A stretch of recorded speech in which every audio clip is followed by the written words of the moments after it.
बंदी छोड़ सतगुरु रामपाल जी महाराज जी की जय हो।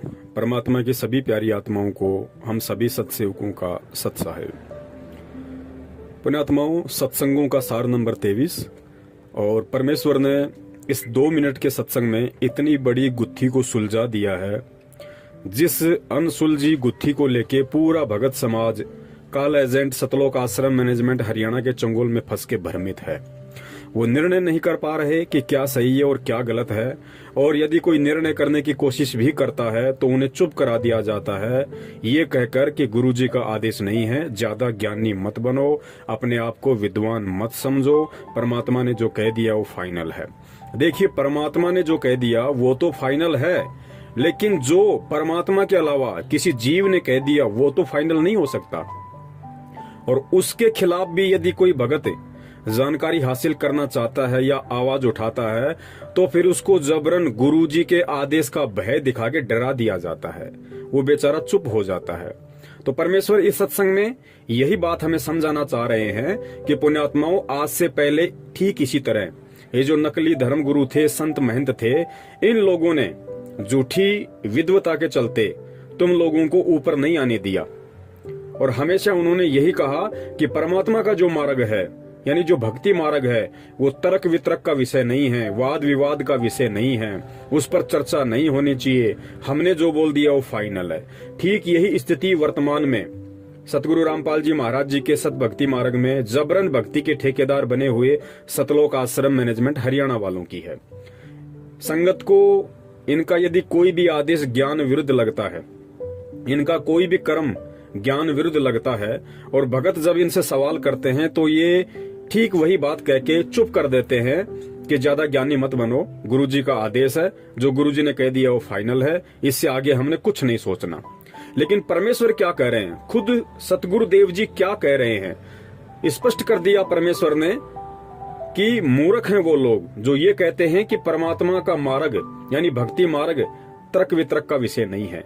तो गुरुदेव स्पष्ट कह रहे हैं कि जो भक्ति मार्ग है वो तर्क वितर्क का ही विषय होता है, और जब तक आप तर्क वितर्क नहीं करेंगे तब तक आप 7 जन्म भी भगत नहीं बन सकते, और तर्क वितर्क नहीं करेंगे तो ज्ञान कभी भी नहीं निखरेगा। और इस तर्क वितर्क का आज वर्तमान में सबसे ज्यादा फायदा यदि संगत में से किसी ने उठाया है तो वो परमात्मा के सत्सेवक हैं, जो हर विषय पर तर्क वितर्क करते हैं, तत्व ज्ञान की जड़ तक जाते हैं, बात की सच्चाई तक जाते हैं, उसके बाद उस आदेश को या उस बात को, उस सेंटेंस को अपने जीवन में एप्लीकेबल करते हैं। तो पुण्यात्माओं, ठीक इसी प्रकार हमारी एक सत्सेवक बहन है मध्य प्रदेश से, पूजा दासी, उसके पास सतलोक आश्रम मैनेजमेंट हरियाणा के जालोर राजस्थान से नामदान संचालक है, उनका फोन आया। और देखिए, दोनों एक ही परमात्मा के बच्चे हैं। जो जालोर नामदान संचालक हैं राजस्थान से, जो इस बहन से बात कर रहे हैं, वो भी हमारे ही भगत भाई हैं, वो भी परमात्मा का बच्चा है। और इधर जो सत्सेवक बहन है पूजा दासी, वो भी परमात्मा की बच्ची है। और उस परमात्मा ने अपने दोनों बच्चों को समान रूप से ज्ञान दिया, समान रूप से प्यार दिया।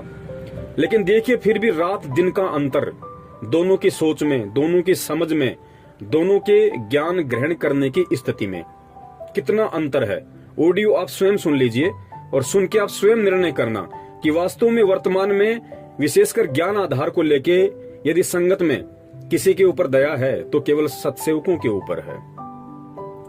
वो भाई कह रहा है, जब एक मैटर ऐसा चला इन दोनों की बातचीत में, तो उस बहन ने कहा कि भाई, जैसे श्री कृष्ण जी थे, श्री रामचंद्र जी थे, अन्य देवी देवता थे, और पहले जो लोग उनकी भक्ति किया करते थे या वर्तमान में जो उनकी भक्ति कर रहे हैं, उनको भी लाभ परमात्मा ही दिया करते थे। राम और श्री कृष्ण के भक्तों को भी लाभ परमात्मा ही दिया करते थे। तो वो भाई उस बात को नकार रहा, ये कहकर, अच्छा, उनकी भक्ति में भी परमात्मा लाभ देते थे, उसका ये कहने का मतलब है कि आप झूठ बोल रही हो। जबकि पुण्यात्माओं, आप सबको अच्छे से पता है कि परमात्मा ने इतने वर्षों से, इतने युगों से वर्तमान समय तक इस भक्ति को लाने के लिए, जीव आत्माओं की आस्था भगवान और भक्ति से लगाए रखने के लिए परमात्मा ने कितने कितने पापड़ बेले हैं। चाहे कोई किसी भी देवी देवता का साधक था, परमात्मा ने ही उनको लाभ दिए हैं। और गुरुदेव ने यहां तक कह दिया कि जब श्री कृष्ण जी अर्जुन को लेके और राजा मोर ध्वज के वहां पे गए तो परमात्मा को पहले ही पता था कि श्री कृष्ण जी के साथ में जो शेर जा रहा है, ये शेर भाई मांस खाने वाला है, ये जानवर है। और जैसे ही वहां जाके मोर ध्वज के पुत्र ताम्र ध्वज का सिर आरे से काटा जाएगा, ये शेर उसको खाएगा, और खाएगा तो राजा की भी भक्ति और भगवान से आस्था हटेगी, प्रजा की भी हटेगी और रानी की भी हटेगी। तो परमेश्वर ने क्या खेल खेला वहां पे? गुरुदेव ने सत्संग में कहा कि वो जो शेर था, जो सिंह था, वो परमात्मा बन गया। यानी पूर्ण परमेश्वर कबीर साहिब जी ने शेर का रूप धारण कर लिया। श्री कृष्ण जी जिस शेर को साथ में लेके गए थे, वो शेर परमात्मा बन गया। वो शेर फिर कोई जानवर नहीं रहा, परमेश्वर ने सिंह का रूप धारण कर लिया। और फिर गुरुदेव ने कहा कि वो जो सिंह था वो मांस खाने वाला नहीं था, क्योंकि वो परमेश्वर था स्वयं। तो पुण्यात्माओं, किस किस तरीके से परमात्मा ने फिर दूसरा सबसे बड़ा उदाहरण दिया। जिस समय द्रौपदी का चीरहरण हो रहा था, तो किसने रक्षा की? भगत तो श्री कृष्ण जी की थी, भक्ति तो श्री कृष्ण जी की कर रही थी, गुरु भी श्री कृष्ण को बना रखा था। लेकिन जब चीरहरण का समय आया तो परमेश्वर को पता था कि द्रौपदी का जो बुरा समय था, कोई प्रारब्ध का, उसमें श्री कृष्ण जी के पास इतनी पावर नहीं थी कि वो द्रौपदी का चीरहरण बढ़ा सके। द्रौपदी को उस समय नंगा ही होना था, उसकी बेइज्जती ही होनी थी। लेकिन परमात्मा ने भक्ति और भगवान से लोगों को जोड़े रखने के लिए, आस्था बनाए रखने के लिए श्री कृष्ण रूप में, यानी सूक्ष्म रूप में परमेश्वर ने द्रौपदी का चीरहरण बढ़ाया। त्रेता युग में भगत प्रहलाद, श्री विष्णु जी उसकी कोई रक्षा नहीं कर सकते थे, लेकिन परमेश्वर ने नरसिंह रूप धारण करके उसकी रक्षा की।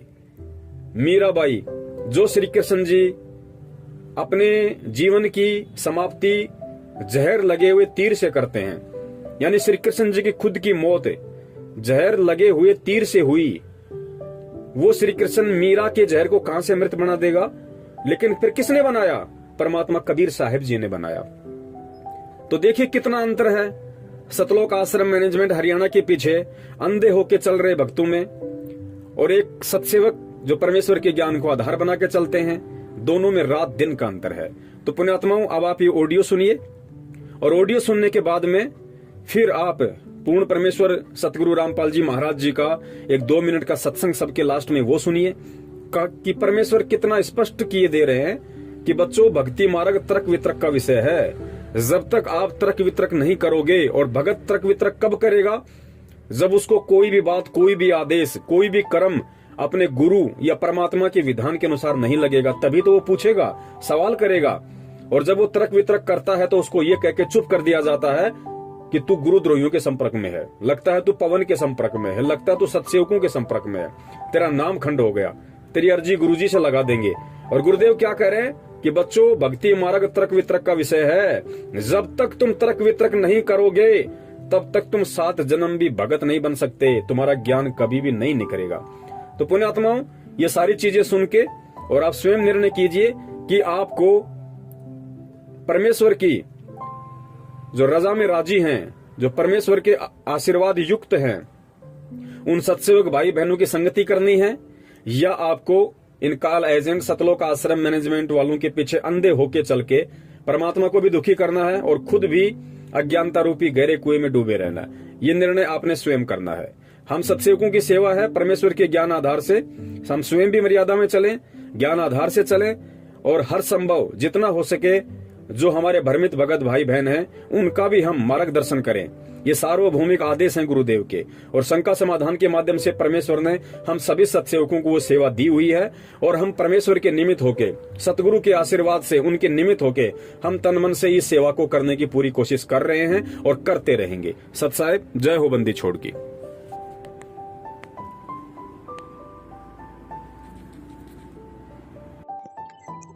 एमपी से बोल रही हूँ गुरुजी। अच्छा, एमपी में कहाँ से हो आप? कटनी जिले से। आप कौन है, कहाँ से? मैं जालोर नामदान है, राजस्थान में। जी हाँ, वहाँ से बोल रहा हूँ। आपका नामदान सेंटर से? हाँ जी, नामदान सेंटर से बोल रहे हैं? हाँ जी, हाँ जी जी। आपका नाम पूजा, पूजा नाम है क्या आपका? जी। अच्छा अच्छा, नाम कब लिया था आपने? 15 में। अच्छा, आपने एक ग्रुप के अंदर पोस्ट डाली थी, ये अपने जय बंदी छोड़ कबीर नाम से ग्रुप है, उसमें गुरुद्रोही का पोस्ट डाला था आपने। कौन है भगत जी गुरुद्रोही? वही जो गुरुजी ने कह रखे हैं, भगत जो जी गुरुजी ने डिक्लेयर कर रखे हैं। परमात्मा ने हमें पहले तो वो गुरुद्रोही के लक्षण बताए हैं कि जो गुरु की निंदा करता है वो गुरुद्रोही होता है। और हमने अपने वीडियो देखे हैं पवन भगत जी के, इसमें उसमें कहीं भी वो परमात्मा की निंदा नहीं कर रहे हैं, तो हम कैसे मान लें कि वो गुरुद्रोही है? मेरी बात सुनो बहन जी, एक मिनट। इतना बड़ा जो ऑर्गेनाइजेशन गुरुजी का चल रहा है, लाखों लोग नाम ले रहे हैं, उनको लाभ हो रहे हैं, ये सारा गुरुजी के आदेश से चल रहा है। इसमें किसी का निजी स्वार्थ नहीं है, ठीक है। लोगों को फायदे भी हो रहे हैं ना, वो तो होंगे ही भगत जी, जो परमात्मा का ज्ञान समझ के जुड़ते हैं, परमात्मा पर विश्वास है तो परमात्मा तो उनको लाभ देंगे ही। मेरी बात सुनो, ये गुरुजी के सिस्टम के तो खिलाफ ही खड़ा है ना। सिस्टम किसका, आप मुझे ये बताओ। निंदा करेगा तो उसकी सुनेगा कौन? निंदा करेगा तो उसकी कौन सुनेगा? ये तो आस्तीन का सांप बन के। नहीं तो गुरुद्रोही के फिर क्या लक्षण है भगत जी? गुरुजी पर वो गुरुद्रोही के लक्षण भी तो होने चाहिए उसमें। क्या वो गलत कर रहे हैं? हेलो हेलो, हाँ जी, गलत क्या कर रहे हैं वो? गलत पूरा का पूरा गलत ही कर रहे हैं ना। क्या गलत कर रहे हैं? मेरी बात सुनो, कोई जीव आज परमात्मा से जुड़ता है, सारे गुरुजी के आदेश से चल रहे हैं और उनको रोक रहा है तो वो गलत नहीं कर रहा है। कौन गुरुजी के आदेश से चल रहा है भगत जी? पूरा सिस्टम चल रहा है गुरुजी के आदेश से। कौन सा सिस्टम चल रहा है भगत जी? परमात्मा तो बरवाला कांड के समय बोले हैं कि यार समिति मेरी नहीं है। अरे मेरी बात सुनो, लोगों को इतने नामदान से लोगों को लाभ कैसे होते हैं, मुझे ये बताओ। लाभ तो होगा ही भगत जी, परमात्मा बोलते हैं ना, परमात्मा जो कृष्ण भगवान की और उनकी भक्ति भी करता है ना, तो परमात्मा अगर उनकी वैसी भक्ति होती है, पुण्य होते हैं, तो परमात्मा उन्हें भी लाभ देते हैं, ऐसी बात नहीं है। कृष्ण की भक्ति में परमात्मा लाभ देते हैं? परमात्मा कई जगह उदाहरण बताए भगत जी, भक्ति बनाए रहने के लिए परमात्मा लाभ उन्हें भी देते हैं। अच्छा, तो फिर इसका वो मतलब तो परमात्मा है जो उनके, एक मिनट सुनिए, उनके जो परमात्मा के सत्संग सुन रहे हैं। एक मिनट मेरी बात सुनो। आप कह रहे हो कि क्या बोले गुरुजी, समिति मेरी नहीं है, बोले गुरुजी। हेलो हेलो, हाँ, आप क्या बोल रहे थे? गुरुजी क्या बोले, समिति मेरी नहीं है जी। इसका मतलब समिति बड़ी हो गई गुरुजी से, मतलब गुरुजी को जेल करवा दिया, मतलब आप गुरुजी को भगवान नहीं मानते फिर आप? भगत जी, अगर आप परमात्मा मानते हैं ना, गुरुजी को अगर आप परमात्मा मानते हैं, तो फिर यहाँ वहाँ क्यों जाते हैं कि रैली प्रदर्शन करना है, इन्होंने इस मंत्रियों ने ऐसा कर दिया, यहाँ धरना करना है, रैली निकालना है और सीबीआई की जांच करवाना है, ये सब क्यों कर रहे हैं? अगर आप भगवान मान रहे हैं तो वो सब गुरुजी के आदेश से होता है बहन जी। क्या होता है गुरुजी के आदेश से? मतलब जो आप कर रहे हैं तो वो परमात्मा के आदेश से होता है? क्यों परमात्मा का आदेश नाम बता के और भक्तों को गुमराह कर रहे हैं? सारा गुरुजी का आदेश होता है, निजी कुछ नहीं होता भगत जी। ये जो कच्चे बनियान बिकवा रहे हैं परमात्मा के, चश्मा और चप्पल बिकवा रहे हैं, ये परमात्मा का आदेश है? पूरा परमात्मा के आदेश से होता है सब कुछ नहीं होता भगत जी। सब आप ये भक्तों को गुमराह करना छोड़िए और परमात्मा के ज्ञान आधार से चलिए केवल। अच्छा, पूरी संगत गलत है, ये दो ही सही है? अच्छा, गलत की बात हम नहीं कर रहे, परमात्मा हमें ज्ञान इसीलिए दिया है कि हम सब एक मिनट आप मुझे ये बताओ, इसके घर पे जब नामदान था तब सही कैसे था? भगत जी उस समय उन्हें सच्चाई का पता नहीं था, हमें भी पहले सच्चाई का नहीं पता था। अच्छा, तो हम मैनेजमेंट के साथ मतलब जो भी कहते थे, दान पात्र में से पैसे चोरियां कर लेना, हम कैसे माने भगत जी? हमें केवल परमात्मा के ज्ञान आधार से इसको समझना है। हमने आंखों देखा है, और बोलो इसको। आपने देखा होगा तो आप मानिए ना, हमने नहीं देखा, हम क्यों माने? जब नामदान इसके घर पे था तब सही कैसे था, मुझे ये बताओ। आपने देखा, जो आपने देखा वो आप मान रहे हैं, मानिए आप, हमें अब कोई दिक्कत नहीं है, लेकिन हमने नहीं देखा तो हम कैसे मान लें?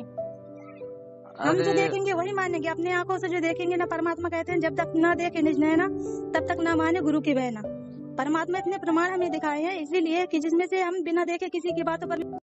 उस परमेश्वर ने 600 वर्ष पहले वो लीलाएं की थी जो भगवान किया करता है, और उसी का प्रमाण पवित्र चारों वेद, पवित्र गीता जी और सभी सद्ग्रंथ बताते हैं कि वो परमात्मा अपने निज लोक से चलकर आता है, अपनी विशेष खास आत्माओं को, वरिष्ठ आत्माओं को आकर मिलता है, उनको अपने तत्व ज्ञान से परिचित कराता है। क्योंकि पिछले संस्कारी जो हंस होते हैं वो चाहे शिक्षित हैं चाहे अशिक्षित हैं, वो भगवान के मार्ग में घनी आनाकानी नहीं करते, वो चतुर नहीं होते, वो सादे होते हैं। तो उन सादे लोगों का, सादे भक्तों का नाजायज फायदा उठा लिया है नकली गुरुओं ने, क्योंकि सभी ये कहता है भक्त, श्रद्धालु भक्त वृंद कि भाई भगवान के का जो मार्ग है, भगवान के ज्ञान में तर्क वितर्क नहीं होना चाहिए, तर्क वितर्क का विषय नहीं है।